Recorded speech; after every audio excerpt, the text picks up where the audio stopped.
Chapter 56. Normally I'd have texted Grace immediately or run down to tell her, but after what she said about Jeremy, it's unlikely she'd greet my good news with wholehearted glee. He wants us all to go out for a celebratory meal in Donegal town. I plead a backlog of homework and get to stay put. I think he was glad to get her to himself anyway, because he supported my argument way too persuasively. But I can't stay in the hotel. It's too weird. The scent of roses is everywhere since Mum told Chris to distribute them around the common areas. As soon as they leave, I head downtown, hoping to bump into someone. Anyone. And maybe work out what's going on in my fuzzy little head. Dylan's messing about on the stage with his mates. For some reason, it hasn't been demolished yet. Okay, so I'd prefer he was alone, but at least he's here. So I head across. If I say I need to talk, he'll leave his friends and it'll be okay. He has to be pleased to hear about Mum's engagement. We can go out for real now, and I won't need to see Jeremy so much since he's staying. I can stop worrying about Mum being alone forever.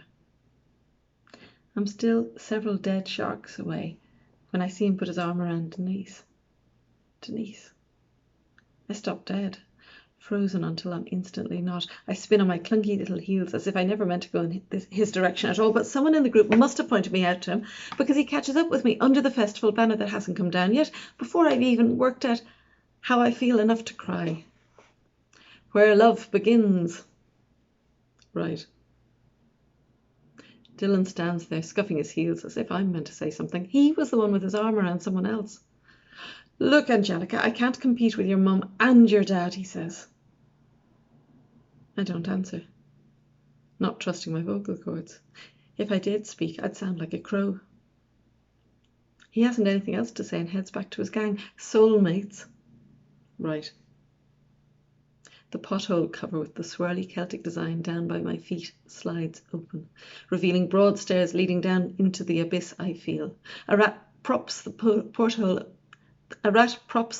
open with mega mouse muscles. Come on down, she says in a silky voice. Why do rats have silky voices? All that time underground and in the dark should make them husky. It's lovely and warm. I walk away without blinking, half hoping the pothole will stay open. Maybe Dylan and his mates will walk this way later and be lost below ground forever. Still, Grace is the one I want to talk to. She's my friend, even if she is judgmental. So when I see her outside Dolan's on the way back, I reckon fate wants us to make up. I'd hardly recognise her. She's all done up like Denise. I feel so bad for what I said and how I've treated her. I'm crossing the road when she sees me. I'm about to wave and see if she waves back, when Denise and half the girls from our class spill from the shop and commingle her down the street towards the Dylanites. What was that about threes? Good things are miserably, gut-wrenchingly bad. Let me see. My boyfriend has dumped me. Before he really became my boyfriend. My best friend has turned her back on me, and she's the only one I've got. And oh, look, there's Chris, packing all his worldly goods into his car. Chris? He doesn't turn. You're going to some sculptors' conference? Just carries on packing. I know, you've got some job down south for a few days. You're going on a holiday. I mean, it's not like you don't seriously deserve one with the festival and all. A retreat for artists, to buy a dog, because we really need a dog, but can I name him too? If you do? I'm gabbling. See, I know he's leaving and I don't want him to go. An elderly relative is ill and she needs you, like you're doing a Jane Eyre, but only for a while, max 5 days. That's it, isn't it? It's for the best, he says. What's for the best? Oh, of course. You're moving in with Kitty, right? He shakes his head, then, leaning on the car. Does Mum know? Because you need to say, I say, in case Kitty dumps you and you need to come back.